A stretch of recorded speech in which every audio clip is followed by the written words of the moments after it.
My name is David Rosenheim, and I'm a longtime friend of the NACW and Carr family. Until recently, I was executive director of the Climate Registry, which is a greenhouse gas emissions registry and sets protocols for measurement, reporting, and verification. And if you have more questions about that, my former colleague Peggy is over there, our head of policy. I'm currently starting something at the cross sections of jobs and sustainability. So I think we all work in this space and at one point had to get started, and the hope is that by bringing more talented and passionate people to work on these issues of climate and sustainability will help to solve some of these problems. So I have a brand new initiative that you can find at JobsWithImpact.com. So when I think about cities and climate, that's really where the rubber meets the road and where some of the most important work is being done. I just had the pleasure of doing a lot of travel to many countries around the world and saw that it's work that's being done at the city level in areas really across the board, from renewable energy development to clean transportation to zero waste. These advances are really being made at the local level. When I was at the Climate Registry, we did a lot of work with states and some of our corporate members to bring them into the international climate negotiation process, the COP conferences. And the Paris Agreement and other international efforts, the Under 2 MOU, et cetera, can't be implemented without the efforts of cities. So we're here with a great panel, and I'm not going to take up any more of my time before I pass it on.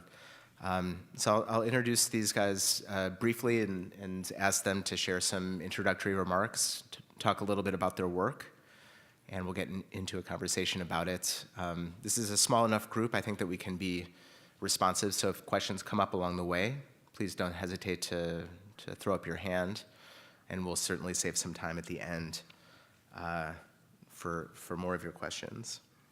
So sitting next to me here is Zach Baumer, who is Climate Program Manager in the Office of Sustainability in the city of Austin, Texas, a great place. Prior to that, Zach spent 10 years working in the environmental consulting industry. He got his MBA here at the Presidio School in Sustainable Management and has undergraduate degrees in chemistry and chemical engineering from Purdue. Moving down the line, Kathleen Ave, thank you for that. I knew I was going to get that wrong. Sorry, Kathleen. Is the Climate Program Manager in Energy Research and Development at the Sacramento Municipal Utility District, SMUD, where she directs SMUD's greenhouse gas research strategy, including climate readiness, water and energy, local carbon mitigation, and sequestration initiatives.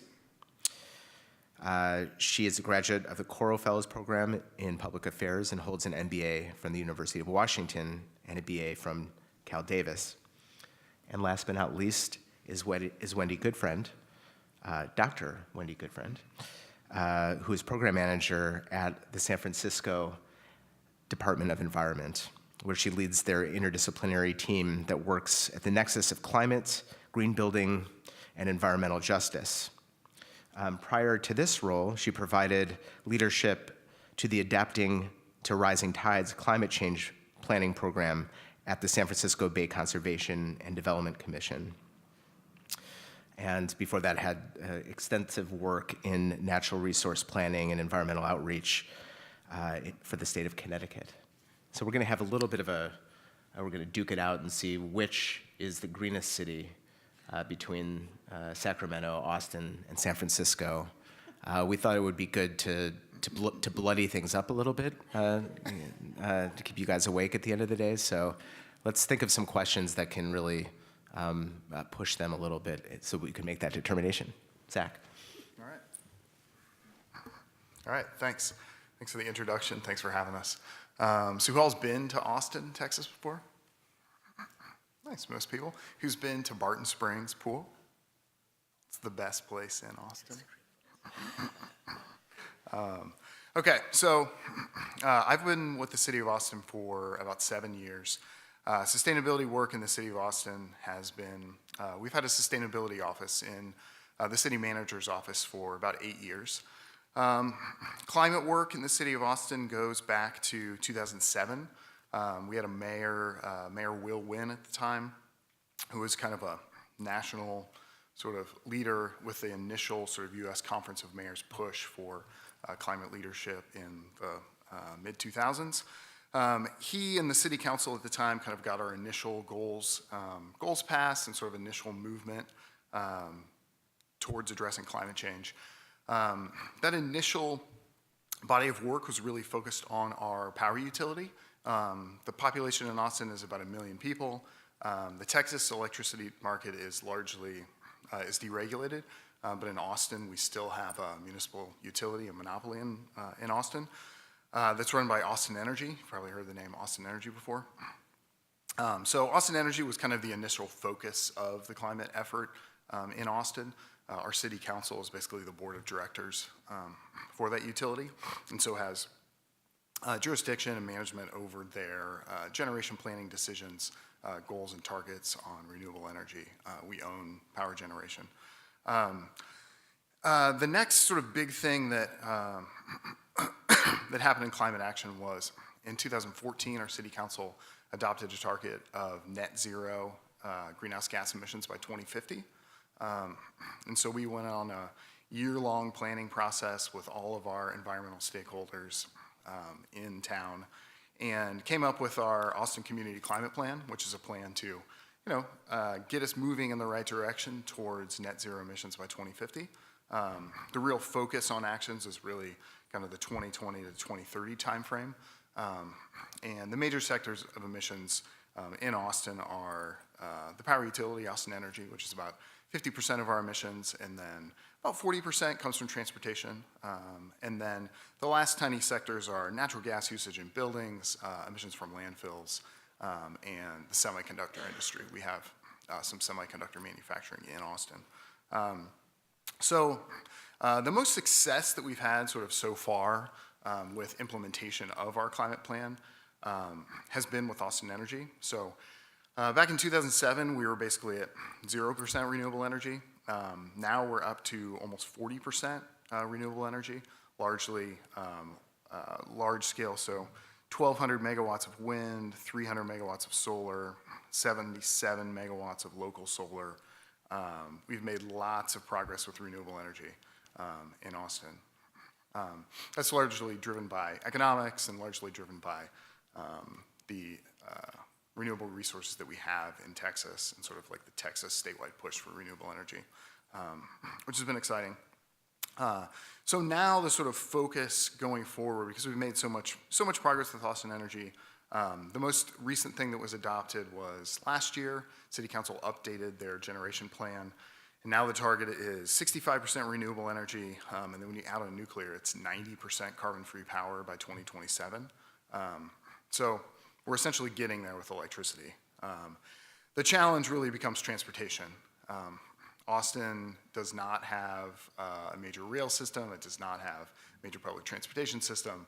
We have sort of an anemic bus system that has less people riding on it today than people were riding on it in the year 2000.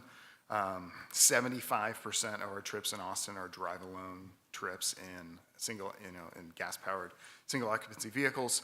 So the real push is with electric vehicles. So electrification of the transportation system. In owning the municipal power utility, there's a real sort of value proposition there for our city to sort of take back money from oil companies essentially and capture that money through the power utility. So lots of initiatives going on there.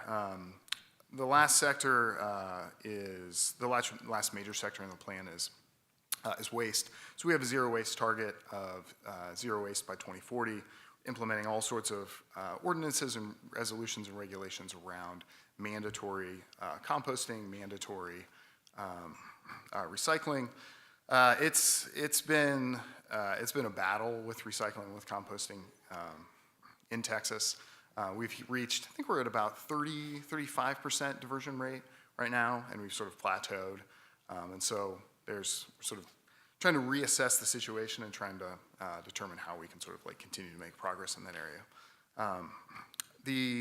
So we've done a lot of analysis recently about, are we going to reach our interim targets in 2020, 2030, and 2040 going forward? And due to all the success with the power utility, it's likely that we're going to meet our interim targets for 2020 and 2030. So we'll be down to, our baseline is about 14 million metric tons, 2010. We will, in all likelihood, reach our target of 8 million metric tons by 2030. And that's in the face of our population essentially like almost doubling between 2010 and 2030. So it's significant progress, but making inroads in transportation and actually achieving higher percentages of mode shift and actually like reaching really high penetration of electric vehicles is sort of going to be a challenge, but that's the focus.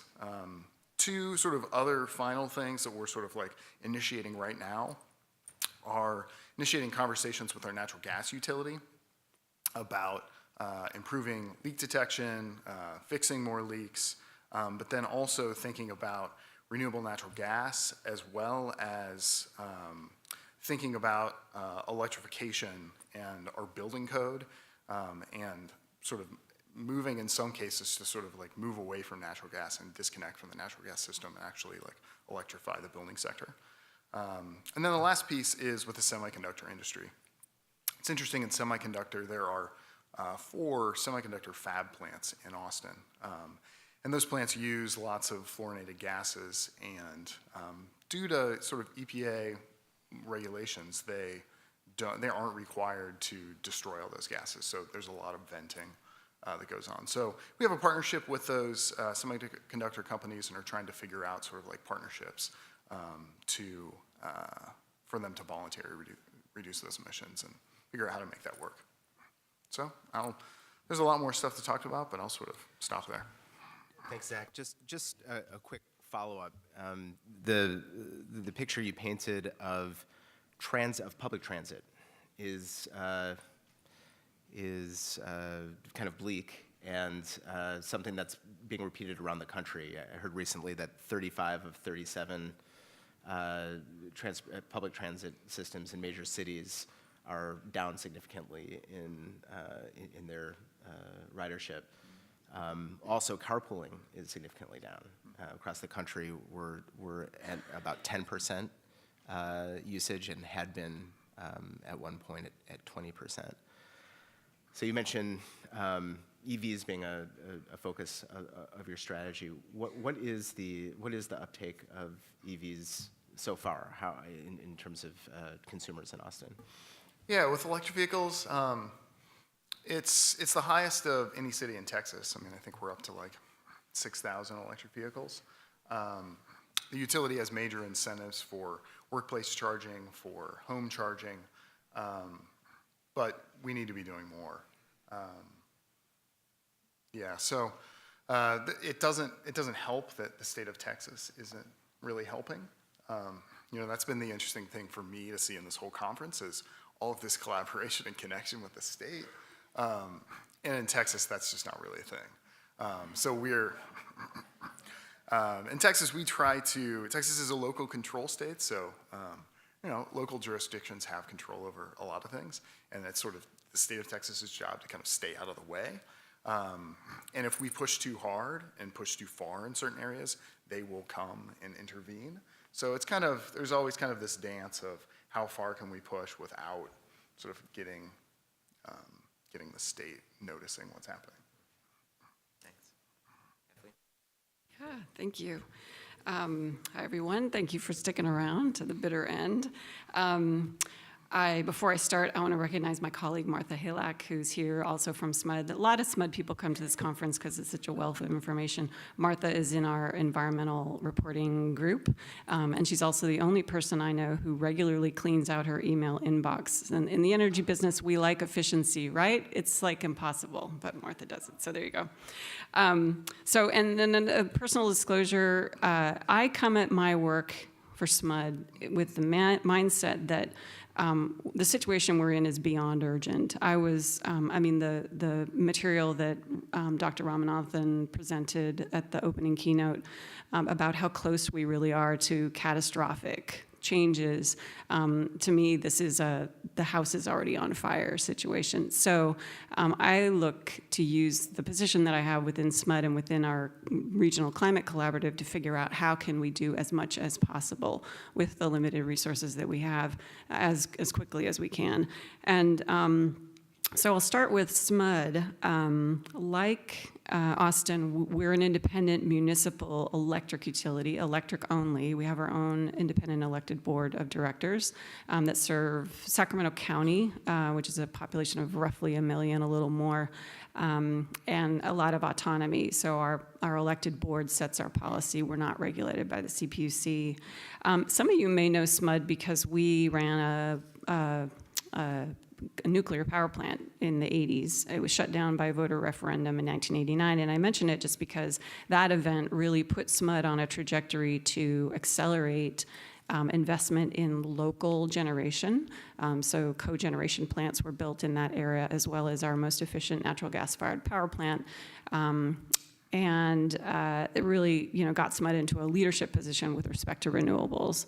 And later, about a decade later, our board established a sustainable power supply objective. That's the main greenhouse gas objective that we're marching towards right now, which will get us to 10% of our 1990 levels by 2050. So it's a little more aggressive than the state's 2050 goal. Not as aggressive as Austin's goal, but the good news is our board in the last couple of months has been beginning a discussion in collaboration with our IRP process to bump that up. That's a decade-old goal for SMUD. So we're talking right now about pulling it into 2040 and also expanding it to get to net carbon zero for SMUD and the region that we serve. So a much bigger and more ambitious goal, but I think one that is clearly appropriate to the house on fire situation that we're in. So to that end, SMUD does a lot of the typical utility things, energy efficiency, renewables. We have a very ambitious EV program as well. We have a distributed energy resource strategy that really responds to what's changing in the marketplace and more consumer demand for distributed power and control, including storage. And the changes that are happening in the energy business right now are huge. I mean, the CCA movement, some of you are probably familiar with that, consumer choice aggregation.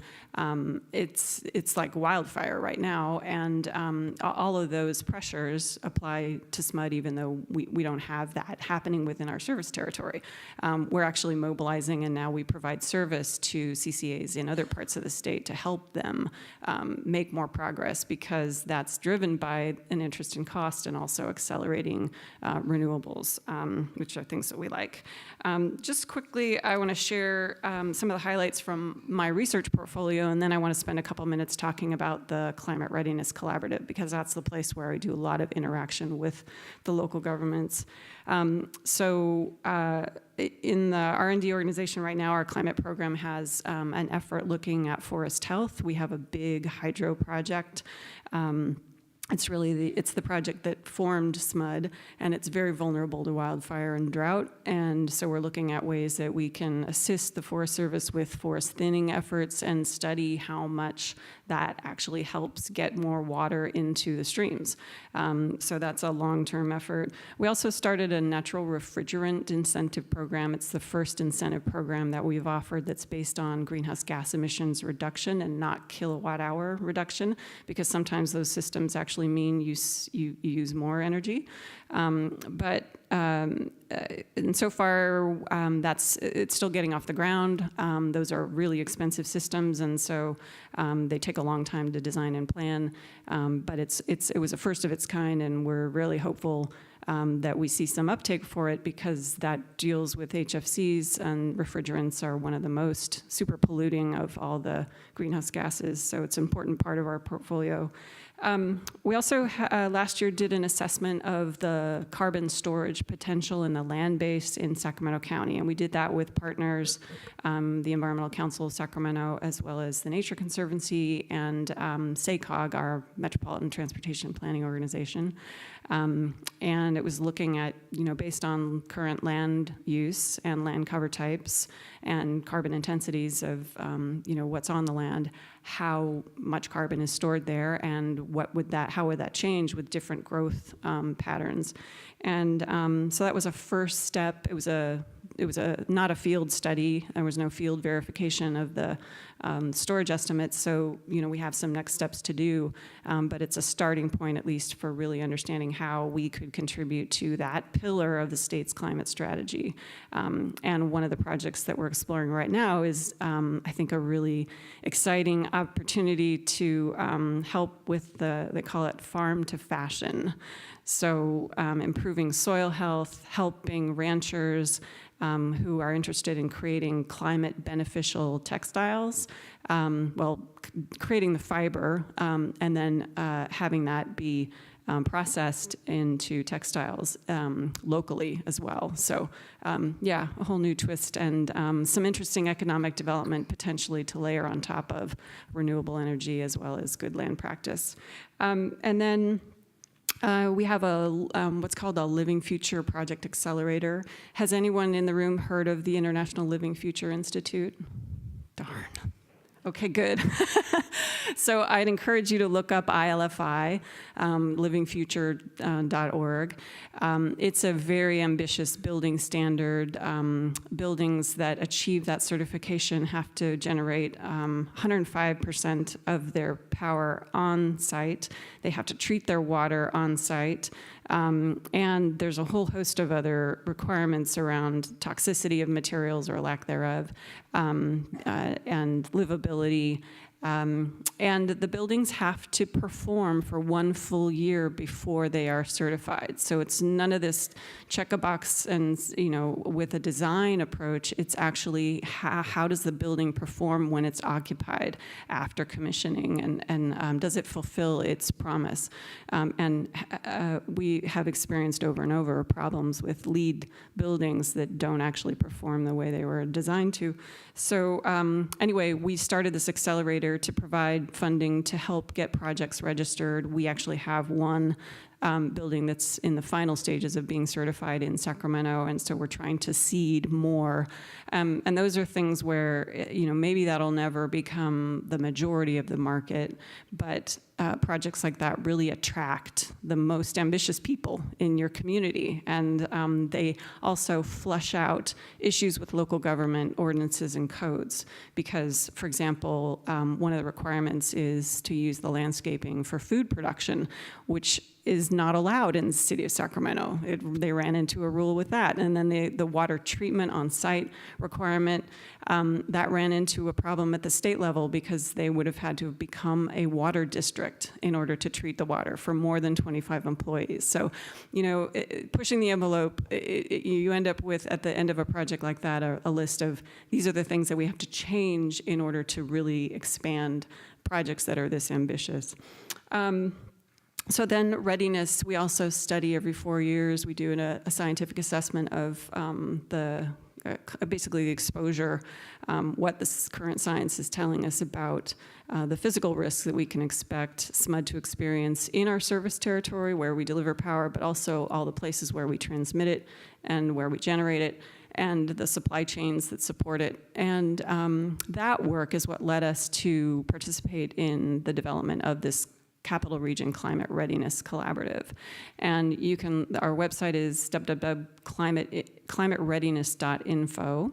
We are one of 5 regional collaboratives in the state of California under the umbrella of ARCA, which is the Alliance of Regional Collaboratives for Climate Adaptation.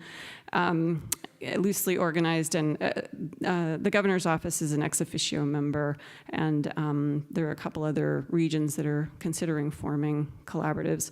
So it's a cross-sector, public-private partnership. We have many of the local air districts. We have the MTP, a lot of nonprofits, universities, some EJ organizations, our water forum.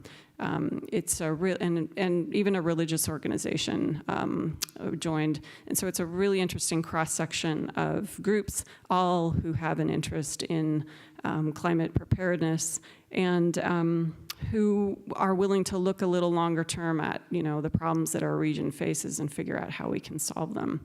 And clearly that kind of collaboration across those lines is necessary to undertake some of the things that we have to do, which affect all those organizations, but there is no one place to address it. And the example of one of the initiatives that we've started, which really doesn't have a home anywhere else, is an effort to reduce regional heat pollution. You've probably heard the term urban heat island. Ernst and I talked about this at lunch. The delta between the temperature in the sort of developed areas of our region and the rural areas in Sacramento, that can be up to 10 degrees or more. And that delta is entirely human-caused. It's caused by the development that we have already and the materials that we use.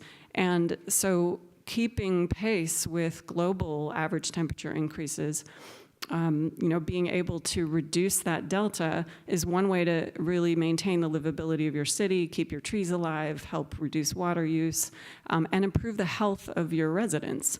And so when you think about the economic issues, the health issues, all of those different sectors that are affected by a problem like that, getting all of them together to work on a solution is really important, because it's obviously a big issue for an electric utility. Heat is our main driver of our summer demand, but we can't do it alone. We don't control the roads. We don't control the materials that are used for those things. We can offer a cool roof incentive, and we do, and I think we're going to be offering a cool wall incentive soon. We have a shade tree program. We're probably going to offer a shrub program, but there are other things that need to happen as well. So the Climate Collaborative is a great place for that, and I could go on about other examples of, kind of multi-sector coordination on problem solving. I guess the main point is it's not the norm today. And so these projects happen, but they happen in a one-off way. And so they're complex and they take a lot of time. And I think over time, getting us to a point where they are more the norm is going to be really essential. And looking at these problems from at least a regional perspective, maybe a watershed perspective where that's possible, is going to be really important for our ability to keep pace. So I'll stop there. Thanks, Kathleen. You bring up some interesting questions around sort of the integration of resilience and mitigation efforts. Stuff Wendy brought up on the phone. Maybe we'll circle back to some of those questions. But Wendy, do you want to jump in? Sure, thank you. So I am Wendy Goodfriend. I'm the Climate Program Manager at the Department of the Environment for the City of San Francisco. I wear a couple different hats in the department. I did come from working at a regional state agency on sea level rise for about 6.5+ years, developing the Adapting to Rising Tides program, which is around adaptation. And so as a person who swam the wrong way from adaptation to mitigation, it's been a very interesting journey for me personally, and that is why I think we were talking earlier when we were planning the panel about speaking about the integration of the two sides of the house, and seeing what, where can we make advantages both in adaptation and in reducing our emissions. This is very echoey.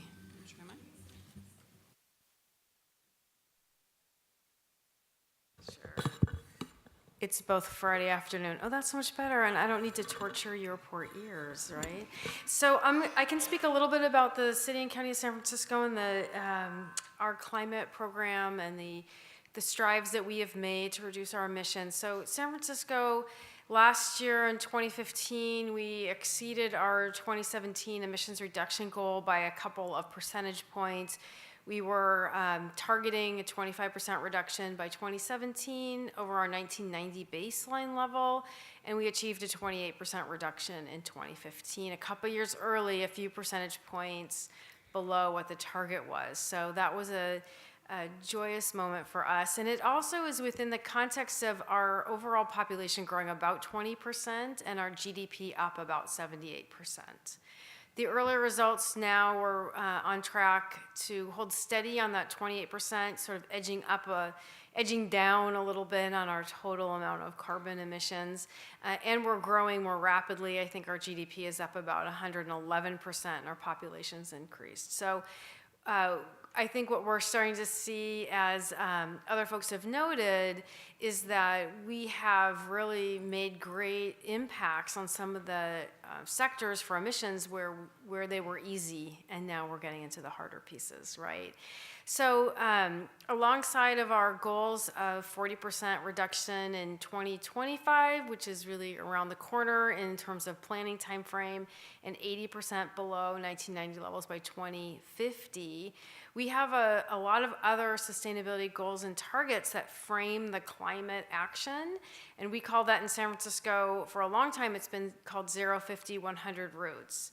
And we have now exceeded, or we've surpassed one of the goals of 50% sustainable transportation by 2017. We're at about 54%, which for a fairly transit-rich city sounds maybe like we could be doing a little better, and we need to do better. We have now an 80% goal of all trips in San Francisco being made sustainably, and currently that's defined as bike, walk, public transit, and a few other shared occupancy vehicle types. So that still leaves a lot of our commuters in private vehicles, and even though we are one of the cities that is a early adopter of electric mobility, we need to do better. Our transportation sector is not on track to reduce emissions as fast as the other sectors, and we need to keep moving in that direction. It's very sticky, and it does not budge very quickly. So fortunately, we have great partners around the country, on the West Coast and across the US, and we're all trying to work towards this goal together. Even though, transit rich, transit poor, we all need to make some big changes in our transportation sector to achieve our ambitious goals. Our building sector, so our emissions in San Francisco are about 50% building sector and about 50% transportation sector. In the building sector, we have some really aggressive energy efficiency programs, some excellence in green building standards, and some other building code standards that have really helped us keep our emissions down in our new construction.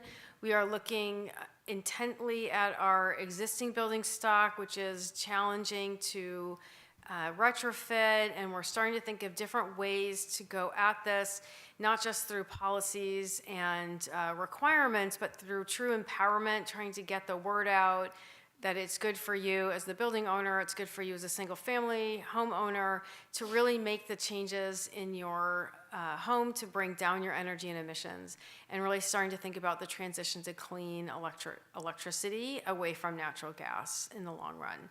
So we're working really intensely in both of those sectors, and those are multi-departmental efforts, and also working with partners both locally and nationally on both fronts.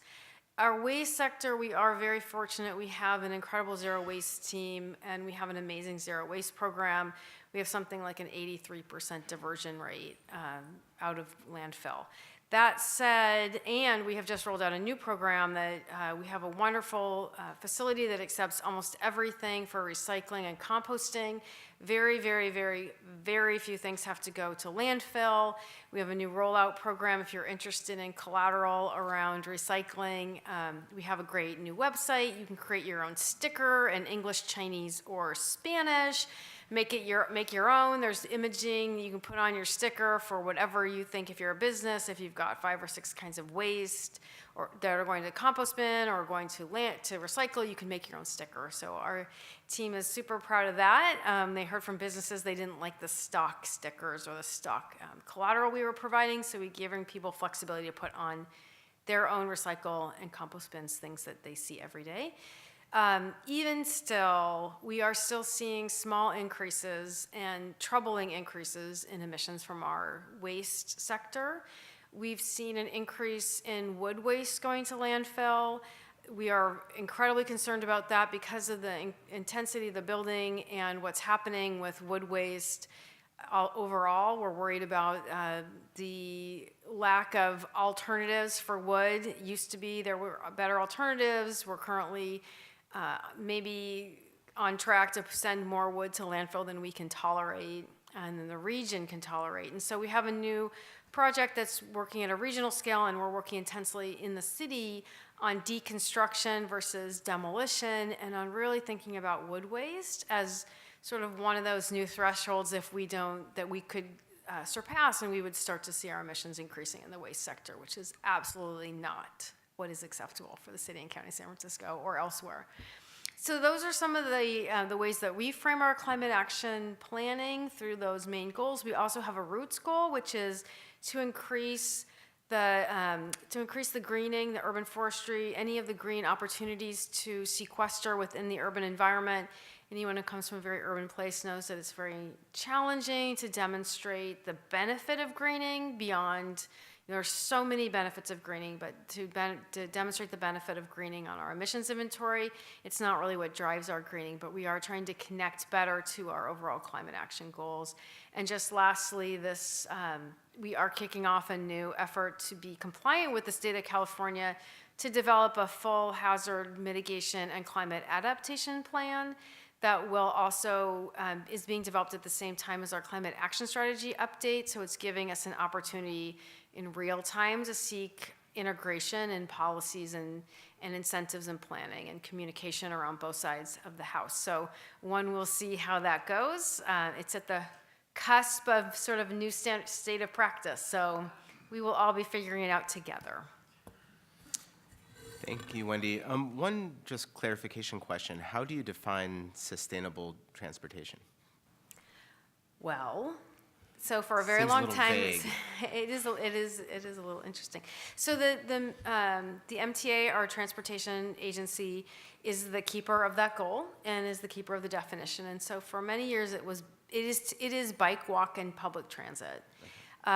We are a transit-first city. We have a strong transit-first policy, meaning that all trips should be in transit first.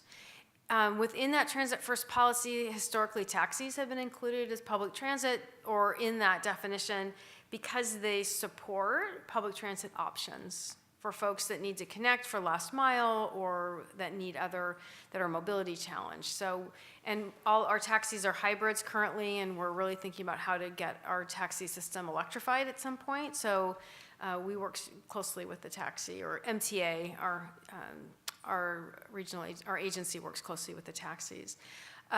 One of the things that we're looking at over our next couple of years as we think about electric mobility and electrifying all of the transportation options is how do we broaden that definition of sustainable mode or sustainable trip?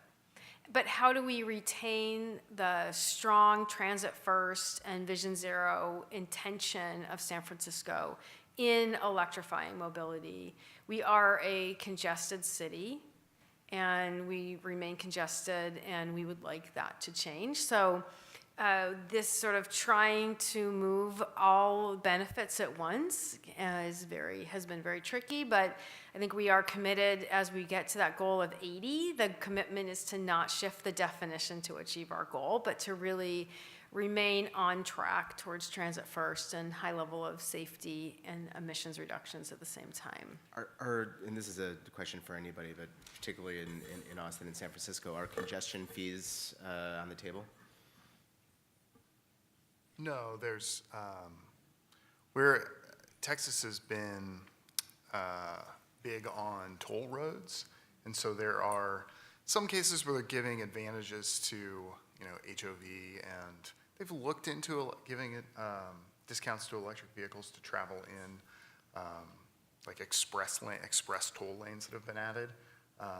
But it's not controlled by the city, it's controlled by these, I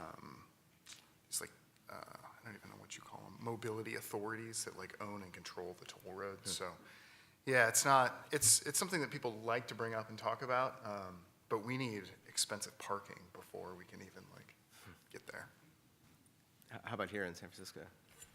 Well, before I joined the city, there was a congestion management study that was done for around Market Street, and it ran into a lot of challenges. And so I think that it's not off the table, but it's not the top priority right now to talk about congestion. There are some really other interesting things happening. If you are going around, buzzing around the city and you're on Van Ness, you'll see there's a BRT lane going in on Van Ness. And then there's a plan called Better Market Streets, which is thinking about eliminating single occupancy vehicles on Market Street, which I would think is the best thing ever. We'll see what it turns into.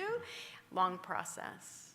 And then just interestingly, I don't know the actual number, so apologies, but in the Bay Area, I think our transit numbers are up, including in San Francisco. The ridership is exploding, and the BART system is completely overloaded with transit riders. So we are behind and we are not able to provide as much service as the demand. So maybe we should get some of those Austin folks to get on transit.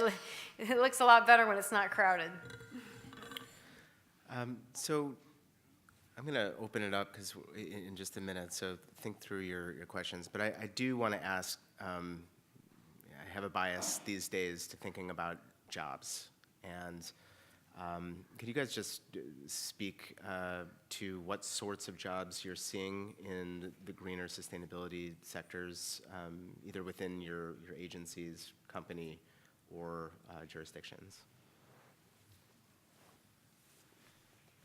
So obviously there's a lot of focus around solar installations, a lot of companies and nonprofits that work in that space.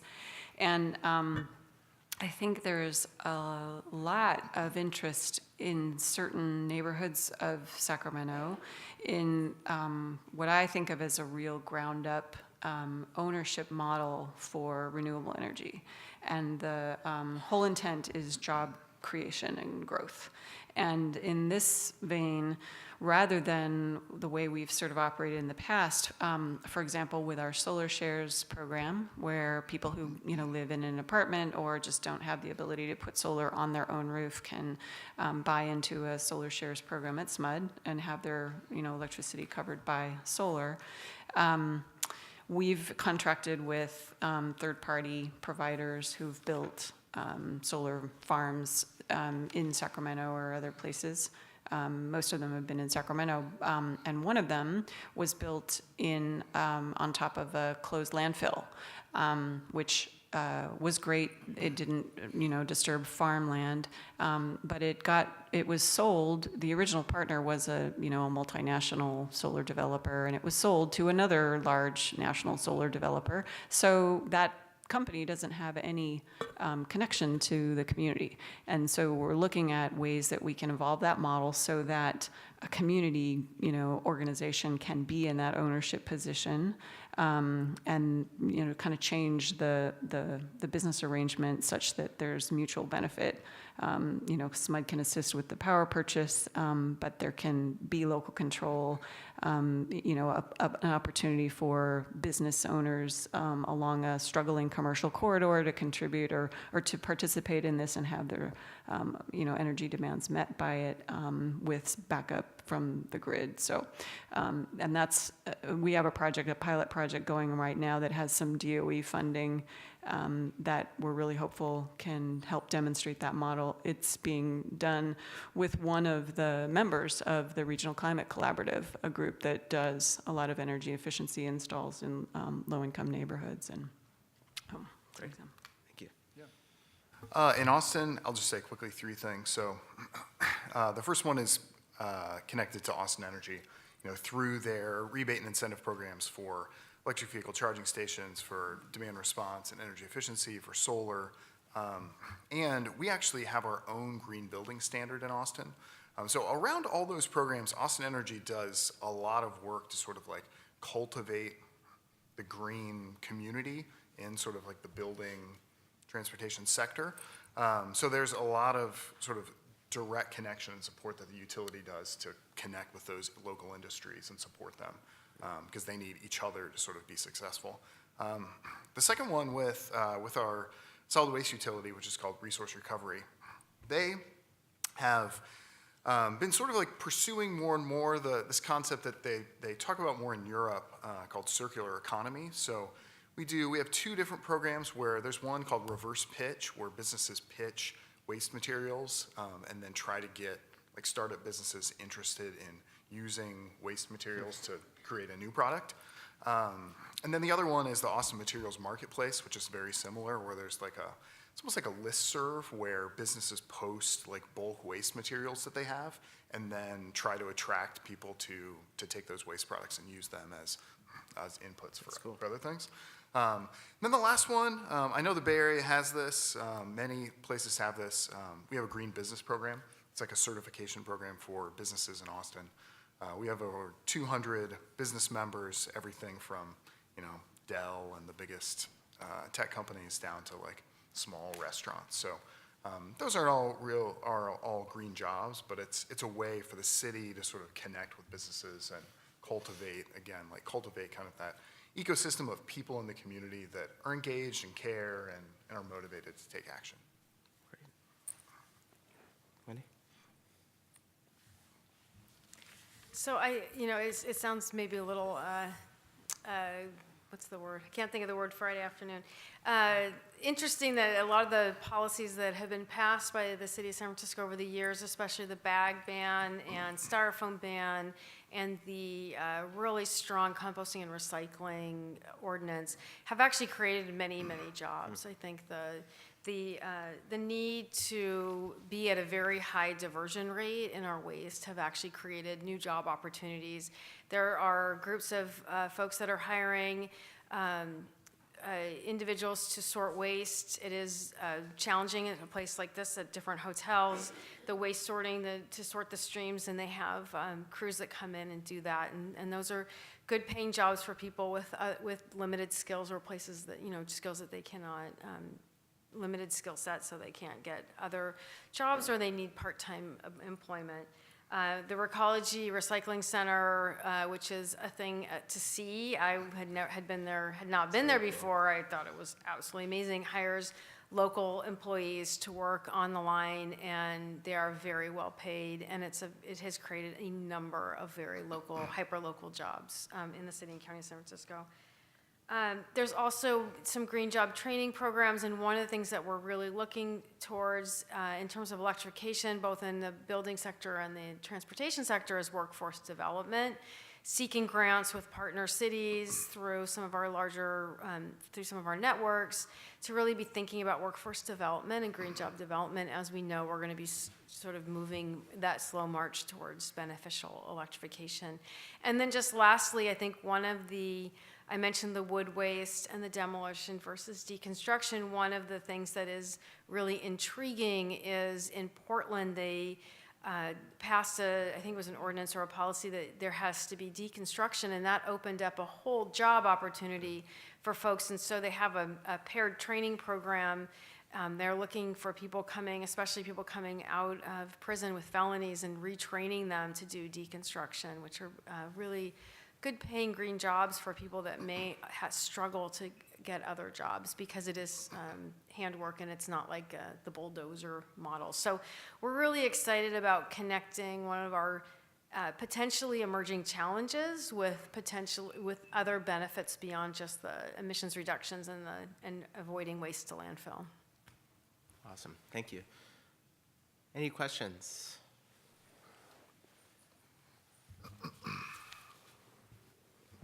So first of all, thank you. That was a really interesting panel to watch. You guys all touched upon the importance of public transport and incentivizing higher ridership rates amongst major U.S. cities. I was wondering what role you guys think ride-sharing apps like Uber and Lyft have on these lower rates in cities like Austin, and if so, if they do have a major role, what can cities do to decentivize their usage, considering their prices are pretty competitive and they offer that convenience that public transport just doesn't have? I'll just kick that off. I have heard so one would assume that that's a main driver in decreases in the use of public transportation. One piece of research that I heard this week said that really is just a few percentage points, and that really the main driver is wealth creation and people just buying more cars. But I'd love to hear you guys' thoughts. Yeah, in Austin, people were not riding the bus before TNCs, and they're not riding the bus now. In Austin, it's been more of a land development code challenge with the way the city is laid out. We're not a very dense city. And to really get people on public transit, you have to have density, you have to have expensive parking, you have to have infrastructure, you have to have all these things stacked up and like working together. And in Austin, the biggest gap is that we just haven't had the infrastructure investment. For whatever reason, with bonding and laws in the state of Texas, we have to do voter referendums to issue like large amounts of bonds. And so there were two referendums, one in the year 2000 and then one in 2014 for the city to borrow, hundreds of millions of dollars to create initial like light rail lines, and they were both voted down. So the people in the community have spoken, and they do not want it. And yet people complain about traffic constantly. So yeah, there's a lot of people thinking about this and trying to work on it in Austin, and there are not very good apparent solutions. I'll just share, I think our situation in Sacramento is pretty similar in terms of the layout of the area and the lack of density and all, but the downtown core. But I will say that one encouraging thing that's happened in Sacramento is that with the arrival of the new Golden One Center, which is the home of the Sacramento Kings, there was a lot of focus on rehabbing our light rail system in order to facilitate that. Now, it was annoying to many of us who have wanted that system to be paid attention to long before an NBA team, kind of pushed it. But nonetheless, it has been a catalyst for improved investment and concern over cleanliness and safety and all that. And so that's a hopeful sign. I don't know what the numbers are, but it'll be something for us to watch in the future. And yeah, there's also a new general manager of that agency. And it's funny, those things, it's like it's a change, it's some fresh new energy. And so it's hopeful. Wendy, anything to add? And just a reference for that, I heard it on the Energy Gang podcast, and they were interviewing Dan Sperling, who is the transportation chair at the Air Resources Board, who has a new book called 3 Revolutions that sounds intriguing, and it talks about the convergence of electrification, automation, and carpooling in the future. Yes. Wendy, you mentioned street trees in San Francisco as a mitigation and adaptation strategy, and Kathleen, you mentioned the urban forest also in Sacramento, as well as the inventory of open lands and their greenhouse gas mitigation contribution. I wondered in Austin if there is a similar sort of land greening strategy. I know you've got, speaking of bonds, a parks bond coming up this fall, and will there be park investments that are that have a climate strategy to them, helping to build new parks that will act as stormwater detention basins at times of flash flooding, or putting in street trees? I think 15th Street could use some trees. So just what's your greening strategy? Yeah. So the city has had a heat island program since the mid-2000s. I mean, extreme heat it's a thing in Texas. I mean, it's really hot. And one thing that people are really proud of in Austin are their trees and our greenbelt system. And I'm not sure about the parks bond that you're mentioning, but a big thing that the city has done for years and years and years is buy land for aquifer protection and endangered species protection. So the city owns tens of thousands of acres in Austin and on the fringes of Austin to protect groundwater quality and surface water runoff and endangered species. Just very quickly, there is, the city invests a lot of money in planning street trees and planting trees in neighborhoods. We partner with a nonprofit called Tree Folks, which gets out and plants trees in the community. The most interesting thing that we've been doing, which is relative to this conversation, is there's a startup called City Forest Credits that we've been working with, which has developed a new protocol to quantify and create a tradable carbon offset related to urban forest and city trees. So this has just sort of gotten launched in the last year.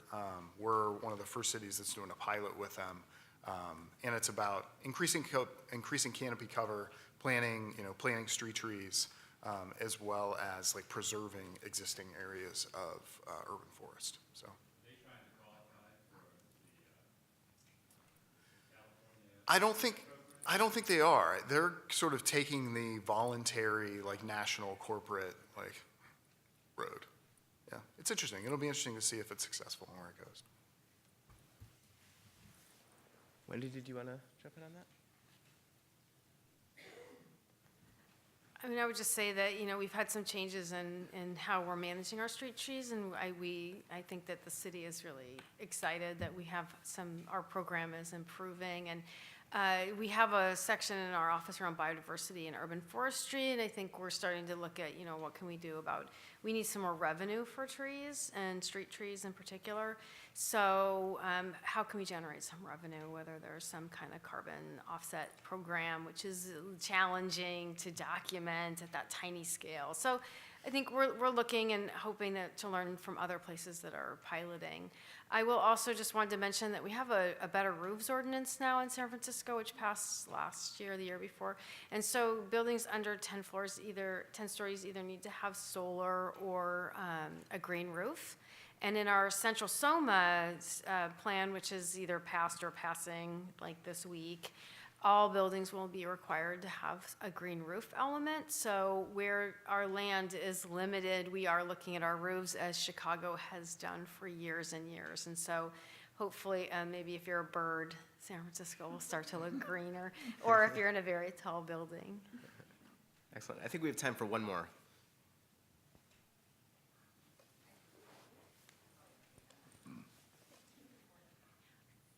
Okay, I just want to follow up on the lift question, and just for San Francisco, because you're struggling with the transportation, and you now have all of your taxis are electric. How do you see that changing the environment? Because Lyft is such a big thing here.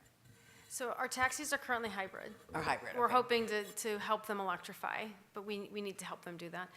I think, the highest opportunity right now for us is to work with those, from improving the environment standpoint, from the carbon standpoint, is working with the TNC companies to electrify, and then providing them charging infrastructure or working with charging infrastructure providers so that it actually works to be electric in the TNC world. In California, if you're not from California, you may not know, the cities have incredible limited ability to do anything about a TNC.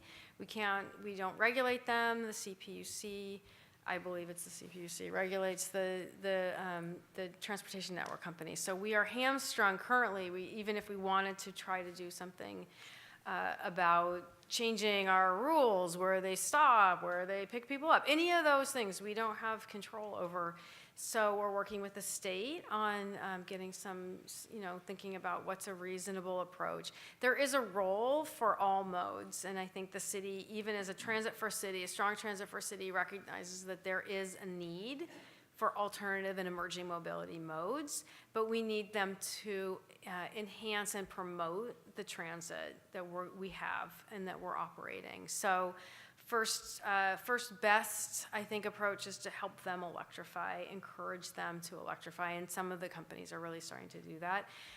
The other thing I just really will quickly say is there has been an explosion on the street of electric mobility and other kinds of mobilities that is non-vehicular. If you would like to see all interesting kinds of other electric modes, you should just go up and down Market Street. We have electric scooters, we have electric bikes, we have bike share. I'm seeing all kinds of crazy on the street. It just has all started happening in like the last 3 months. And so, yeah, I don't know what the deal with the electric scooters. You are not getting me on one of those things. But if it gets people to go from place to place and not be in a vehicle, I'm all for it. So it's a really fascinating time in mobility. Thank you. So let's just end with a lightning round. I'm going to posit this last question. Again, just kind of looking at the context. We're in the midst of, Kathleen, as you're saying, the house is on fire, of a global struggle. We're in the midst of retrograde federal policies. What is the single action of the range of activities that you guys have described, of the many things that are happening at the local level? What is the single most important impact driver that you guys see in your cities? Well, I mean, from my perspective, the drive for electrification of buildings and transportation is what will be the key driver for us to get to what I think will be this new goal. It's not established yet, but I think it really will be. And because this is all going to be happening, we've done the easy stuff, the stuff that was more institutional, that could be sort of back-end contracts and big, SMUD's IRP on its own. Now we're entering into the place where these things require consumer involvement, right? You have to swap out your water heater or your space heater and change your car. And so this is really the era that we're entering into, super challenging. So I think the ability to communicate the benefits of all this to people in terms of their personal health, the community health, and the ability to solve multiple problems at once is going to be really, really essential. And, we didn't really we talked a little bit about the circular economy, and I think consumption-based inventories are also becoming more of a thing. Oakland does one, the city of Portland, I think, pioneered them. Efforts to begin to bring into the discussion more about personal consumption and how that affects greenhouse gas. And I have found, at least, there's a lot of reluctance among many in local government to take that on because there has been this sort of traditional separation between municipal business and personal business. And so I feel like we're going to begin to blend that, and really to get into a leadership position, you're going to have to take some of that on. And I'm encouraged because, I don't know how many of you guys know about that woman, the zero waste home woman who has her whole family of four's trash in it for a year in a tiny mason jar. Have you guys seen her? So when Sunset first published her, story, people read that and were like, she's nuts. Like, that's crazy. No way. And now, if you go on Instagram, which I do since I have teenagers, you see there's all kinds of people who are promoting this sort of zero waste, lifestyle. And so I feel like anything's possible, and that channeling that desire of people that have to really lead better lives is going to be important.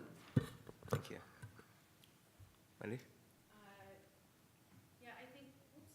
Starting to look upstream at consumption and changing people's behaviors, and really, actually, from a local government perspective, really changing the way we communicate, using different language, using language that really resonates, and that's where we're really thinking about this idea of empowerment and reframing some of the benefits of taking action for sustainability and climate in a way that makes sense to those that we're trying to encourage to do the right thing. So whether it's through their bottom line, whether it's through their own capital planning, whether it's through their health, whether it's through their safety, or however we want to make those arguments, we really need to come at it from a perspective of who the end user is and speak in their own language. So that's a really exciting and interesting challenge for us. And my bellwether is my sister, who never knows what I do and says, what's adaptation? And so when she comes to me and tells me that she's, electrified her home and done all this stuff because of the heat, I'll know that we've been really very successful in our work. Excellent. Thanks. Zach? Yeah. While this won't fix everything, I think it's super important, and especially in Austin, for us to be successful is, an electric Ford F-150 and an electric Ford Explorer. I mean, those two things, if we had 200-mile Ford Explorer battery electric vehicles and 200-mile F-150s, we would be going a lot further, a lot faster. Awesome. And on that, with that image, we'll thank our panelists, and thanks to the Climate Action Reserve for hosting. Thank you all. Have a great weekend.